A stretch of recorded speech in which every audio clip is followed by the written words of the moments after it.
ሰላም ሰላም ቤተሰብ በሙሉ እንደምን ዋላችሁ?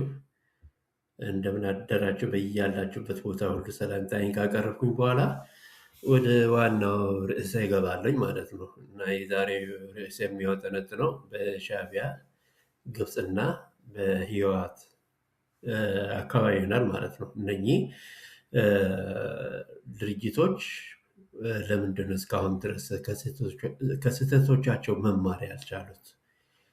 ለምንስ ደርግ ለምን እንደወደቀ ያላወቁት? ወይም እንዴት ነው እንደወደቀ አውቋልን የሚል ጥያቄ ለመመለስ እና እንዲሁም ሻዕቢያና ወያኔ ከግብፅ ያገኙት ጥቅም ምንድን ነው በምን ዙሪያ ነው የሚያጠነጥነው ማለት ነው። እና በዚህ ዙሪያ ስር እንግዲህ እንደምታውቀው ሻዕቢያ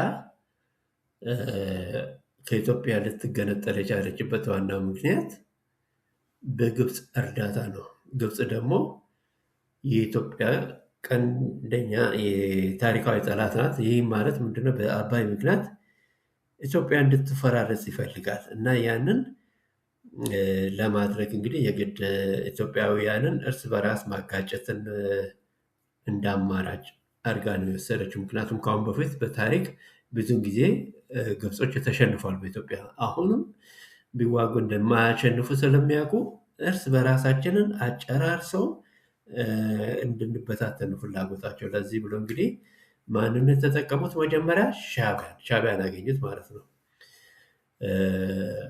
ከዛ አሁን ሻዕቢያ ስትረዳ የነበረው በመሳሪያ በትጥቅ እና በዲፕሎማሲ በኩል ብዙ እርዳታ አድርጋለች።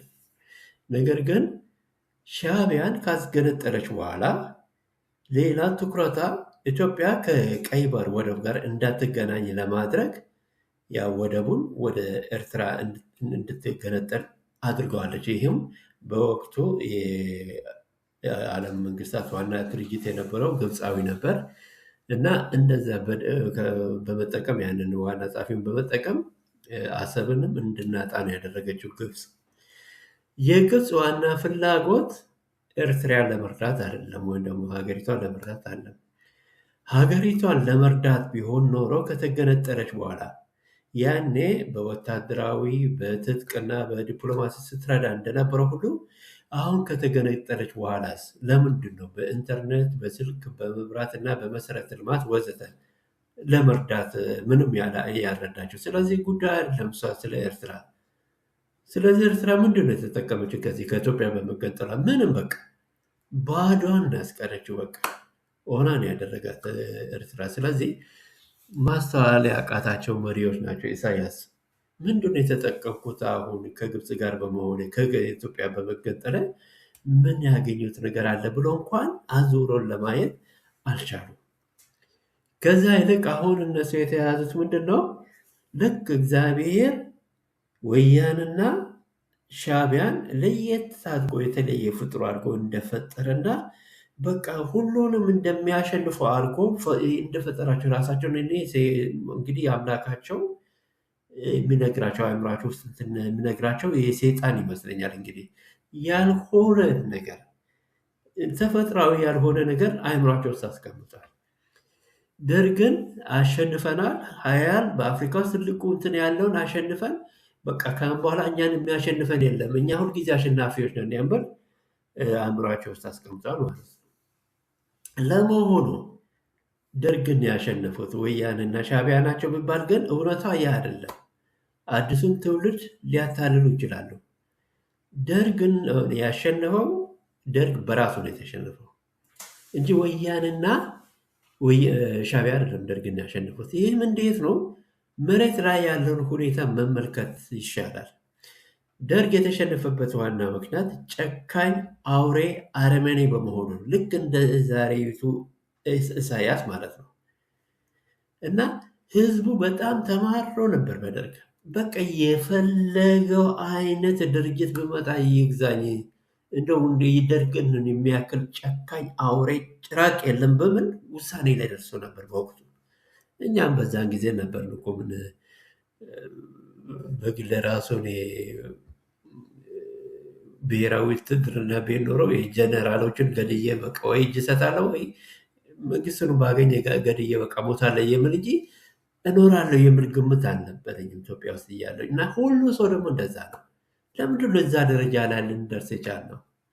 አንደኛ በጣም ጨፍጫፊና አፈና፣ እስርና ቶርችድ የሚያደርግ በቃ እንትን ነው ደርግ እና ህዝቡን ደግሞ በተለያየ መንገድ በስለላ በጆሮ ጠብ እንትኖችን ቆላልፎ አስቀምጧል። ልክ አሁን ኢሳያስ እንደሚያደርገው ማለት ነው።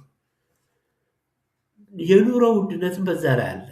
የመሰረተ ልማት እጦትን በዛ ላይ አለ።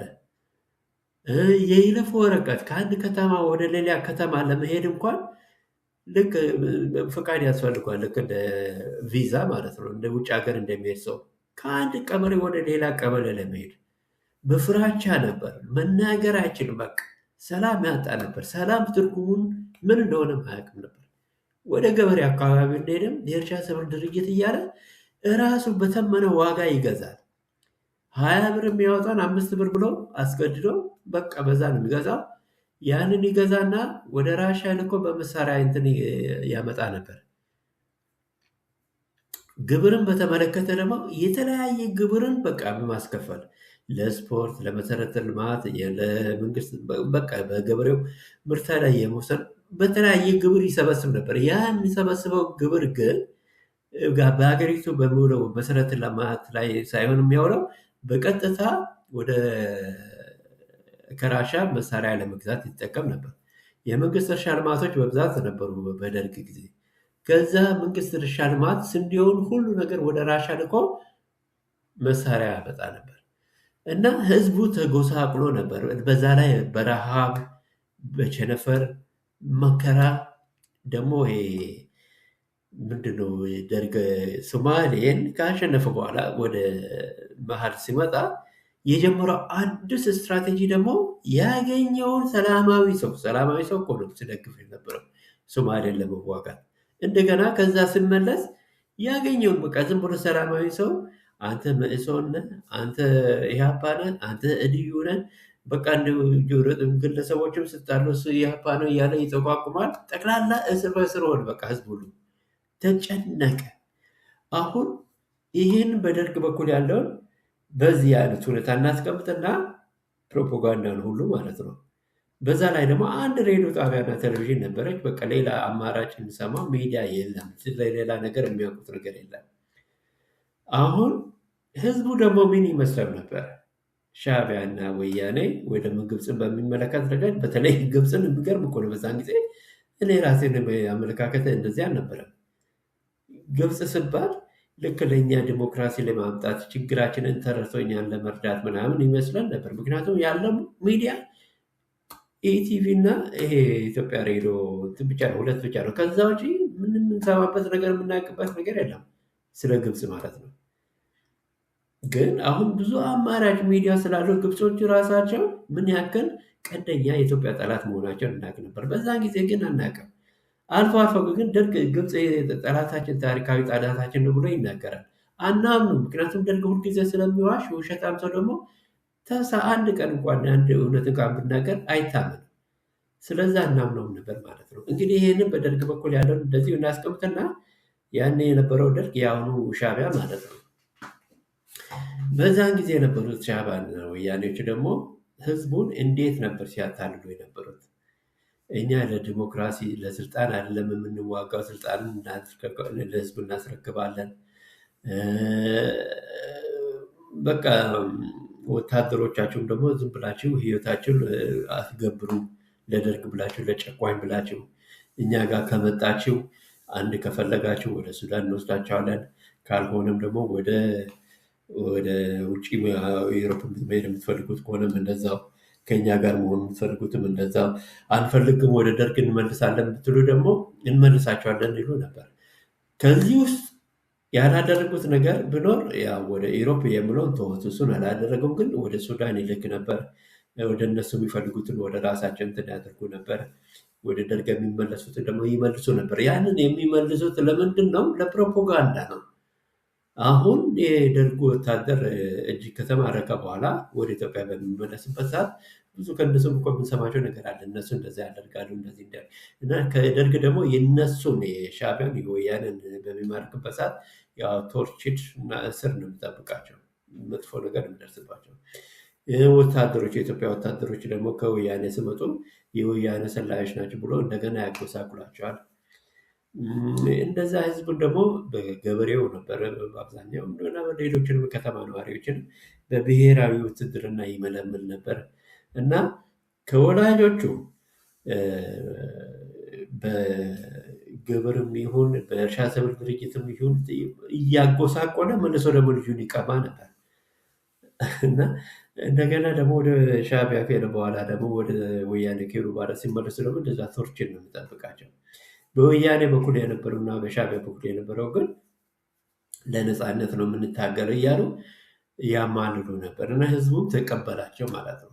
ተቀበላቸው ማለት ደርግ በዚህ መጣ ሲባል ጊዜ ሄደው ይጠቁማል ማለት ነው ህዝቡ። በዛም ህዝቡ የሚያሸንፈው እነሱ ሲመጡ ደግሞ ወልካም ይላሉ። አሁን አንድ የሚገርመው ነገር አንድ አካባቢ አንድ ጊዜ በሆነ አጋጣሚ ጦርነት አካባቢ የሆነ ከተማ እነሱ ወረው እንትን ብዬ ነበር። አጋጣሚ እንግዲህ እዛ አካባቢ በስራ ምክንያት የሆነ አጋጥሞኝ ነበር እንደዚህ አይነት ነገር እና ወያኔ ሻዕቢያ ወጥተው ወረው ነበር። ያኔ ከተማ ሲወሩ ጊዜ ደርግ ምንድነው ያደረገው? ከተማውን ነበር ሲደበድብ የነበረው። እንግዲህ በሁሉም ቦታ እንደዛ ያደርገዋል። ትግራይና ኤርትራ ብቻ ሳይሆን ማንኛውም ከተማ ወያኔ ሻዕቢያ እንትን ሲያደርግ ከተማ ይደበድብ ነበር። በዛን ጊዜ ህዝቡን አየው፣ አነበብኩም፣ የራሴን ሁኔታ ማየው።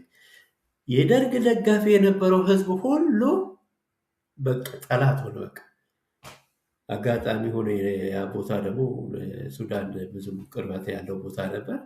ጠቅላላ ወደ ሱዳን ነው የጎረፈው የሄደው። መልሶ ደርግን ሲዋጋ ነበር። የከተማው ነዋሪ ይደበድብ ነበር። ሻዕቢያዎቹ ግን ደርግ በሚመጣበት ሰዓት ህዝቡ እልቅት እንዳይፈጠር ብሎ ወጣ ይሉ ነበር፣ ለፕሮፓጋንዳ ማለት ነው። አሁን ወጣ በሚሉበት ሰዓት ህዝቡ ለእነሱ ሰላይ ይሰጣል፣ ተመልሰው ይመጣሉ ማለት ነው ሻዕቢያዎች። ስለዚህ ምንድን ነው ደርግ የተሸነፈው በራሱ ነው። ህዝቡ ስለከዳ ነው፣ በቃ ስለከዳ ነው። የአሁኑ ሁኔታ ይሄን ይፈቅዳል? ለሻዕቢያዎች ይሄን ይፈቅዳል? አይፈቅድም። እንዴት ይታወቃል? አንደኛ በደርግ ጊዜ ሁሉ ሰው ወደ ሱዳን ነበር የሚሸሸው እና 17 ድርጅቶችን አቋቁሞ ነው የመጣው። በአሁኑ ሰዓት ወደ ሱዳን፣ ወደ ኬንያ፣ ወደ ሶማሊያ የሚሰደድ አለ? የለም። የሚሰደዱት እነማን ናቸው ቢባል የትግራይና የሻዕቢያ ወታደሮች የሚሆኑ ሲቪል እነሱ ናቸው የሚሰደዱት። ስለዚህ አሁን የደርግን ባህሪ ይዘዋል ማለት ነው እነሱ። ስለዚህ አሁን በአሁኑ ሰዓት ጦርነት ቢከፈት የሚዋጋላቸው ሰው የለም ማለት ነው፣ ይሸነፋሉ።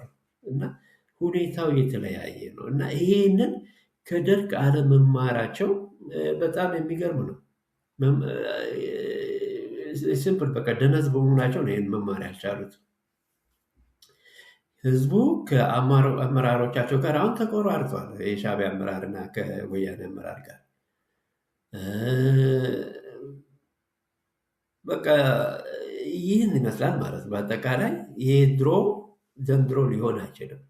ባለፈው በረጆ በሬ ምንድን ነው የሆነ አባባል አለ እና አሁን ሌላ ነው ነገር። ወጣቱ ሚዲያ አማራጮች አሉት፣ ብዙ ነገር ያያል፣ ያገናዝባል።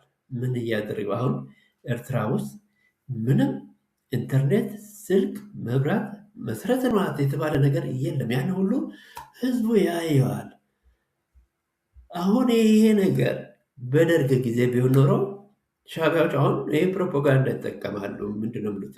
ኤርትራ ከኢትዮጵያ የተሻለች ሀገር ናት፣ ረሃብ የለም፣ ጥጋብ ሀገር ነው፣ ህዝቡ ደስተኛ ነው ምናምን ብሎ ያወራሉ። ግን በተለያዩ ሚዲያዎች የምናያቸው ነገሮች ሁሉ ኮምፕሊትሊ የተለየ ነው። በጣም የተለየ። ትናንት እንኳን ወድማ ኤርትራ ያሳየው ነገር በጣም የሚገርም ነገር ነው። መኪና ከተማ ውስጥ አንድ ሁለት አሮጌ መኪናዎችን ይቆጥራል በቃ መሀል መንገድ ላይ ነው እና ሁሉ የሰሜን ኮሪያ ምናምን እያሉ ነው የምናገሩት። እና ይሄን ሁሉ ህዝቡ ያያል። ማንን ነው የሚያታልሉት? አሁን ኤርትራ ሚዲያዎችን ቀንድ አካባቢ አሁን የምናገሩት ነገር በጣም የሚገርም እኮ ነው። እኛ የተሻለ ነን ብሎ ይናገራሉ። እያየን አይደለም? እንዴት እንደዛ ይባላል? እና ራሳቸውን ነው የሚያታሉት ወይንስ ምንድን ነው? አይገባም። እና በእነሱ ሚዲያውን በደርግም ቢሆን በኢህአዴግ ጊዜ ብዙ ድጋፍ ነበራቸው። ሰላማዊ ሰልፍ ሻዕቢያ እና የኢትዮጵያ ተቃዋሚዎች አንድ ላይ ሆኖ ነበር ሰላማዊ ሰልፍ የሚወጡት። አሁንስ በቀንደል ሚዲያ ላይ አንድ ኢትዮጵያዊ የለም አስተያየት የሚሰጠው። እራሳቸው ናቸው የሚናገሩት። ኤርትራውያን ባዷቸው ቀርተዋል ማለት ነው። ከዛ እንኳን እንዴት አይማሩ? እና በድሮ ዘንድሮ አይደለም ለማለት ፈልጌ ነው። ያሁኑ የድሮ ደርግ የአሁኑ ደግሞ የሻዕቢያ ሆኗል ማለት ነው። እና ወያኔም ቢሆን በአብዛኛው የትግራይ ህዝብ ወደ ወገኑ ነው፣ ወደ ኢትዮጵያ፣ ወደ አዲስ አበባ በተለያየ ክልል ነው የሚሰደደው በአሁኑ ሰዓት። በደርግ ጊዜ አንድ ትግራዊ ወደ ኢትዮጵያ ወደ ተለያዩ ክልል የሚመጣ ሰው አልነበርም። በደርግ ጊዜ ጠቅላላ የሚሰደዱት ወይ ሱዳን ወይ ወደ ሻዕቢያ ያለበት አካባቢ፣ ወደ ቲፒኤልኤፍ ያለበት አካባቢ ነው የሚሰደዱት።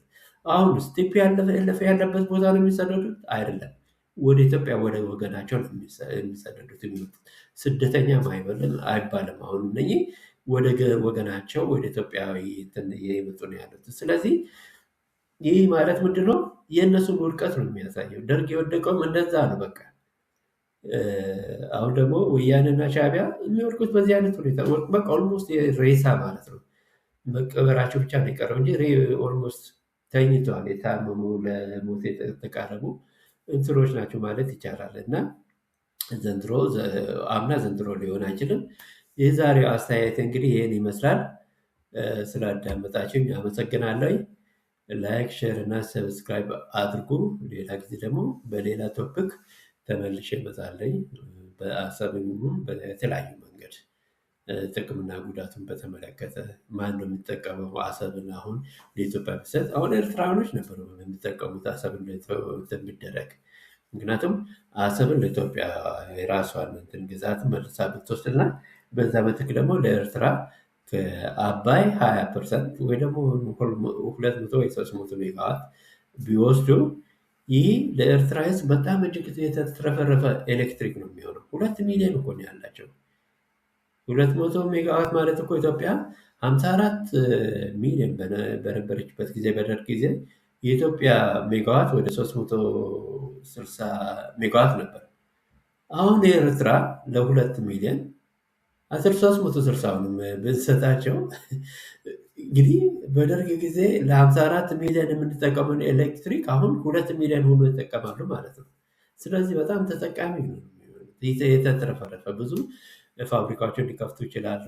ቢዝነስ ደግሞ ከተጀመረ ሊሆን ይችላል። እና 200 ሜጋዋት ለኤርትራ በጣም ብዙ ነው። ይህን በተመለከተ ወይ በሌላ ጊዜ እመለስበታለሁ። ለዛሬው በዚሁ አበቃለሁ ማለት ነው። ስላዳመጣችሁኝ አመሰግናለሁ። ላይክ፣ ሼር እና ሰብስክራይብ መሆኑን ማድረጉንም አትርሱ፣ አደራ ይላለኝ። ምክንያቱም እናንተ ይህን ካላደረጋችሁ ዩቱብ ለሌሎቹ ተደራሽ አያደርግም ማለት ነው። እና እናንተም ደግሞ ይሄ መረጃ በማቀርብበት ሰዓት ወዲያው አይደርሳችሁ ማለት ነው። ስለዚህ ላይክ፣ ሼር እና ሰብስክራይብ ማድረጉን አትርሱ። ደህና ነው እላለሁ። ታንክ ዩ ቨሪ ማች